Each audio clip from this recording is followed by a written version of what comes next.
Aty ku ka urrejtje duhet të sjellim. Vjosa Osmani e nisi fushatën në një formë të mërkurën, por ish-presidentja nuk tregoi se si do t'i futet garës zgjedhore. E aty ku ka propagandë e shpifje, duhet ta mbrojmë të vërtetën dhe vetëm të vërtetën.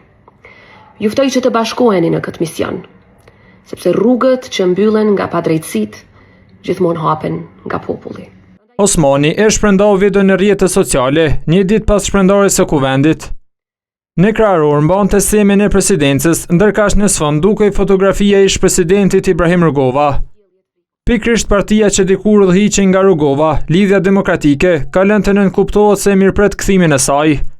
Madje vetë kryetari i saj Lumir Abdigjiku ishte i gatshëm që ta kandidojë edhe për presidente, mirë po nuk ndodhi për shkak të mungesës së marrëveshjes me lëvizjen vetëvendosje.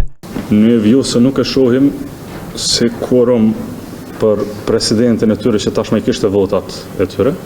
E shohim më shumë se kaq. Si presidentit denjë të Republikës Kosovës, por këto vota nuk e dhanë nga lëvizja vetëvendosje. Kësaj analistja politike Arta Tahiri beson se Osmani mund të kandidojë në këto zgjedhje me LDK-n.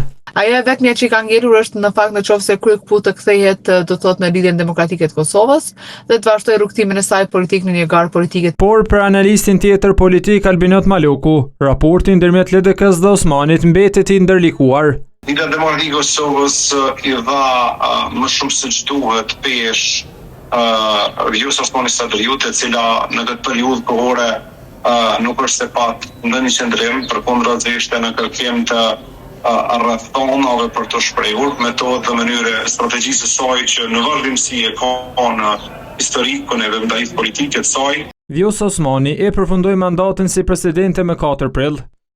Ajo ka shprehur haptazi ambicie për një mandat të dytë në krye të shtetit, mirë po nuk e kandidoi lëvizja vetëvendosje, subjekti i cili kishte kandiduar me 2021 pas garës së përbashkët në zgjedhjet nacionale. Në zgjedhjet e shkurtit 2021, si numër 2 në listën e përbashkët me lëvizjen vetëvendosje, Vjosa Osmani ishte kandidatja më e votuar në Kosovë me 300.756 vota.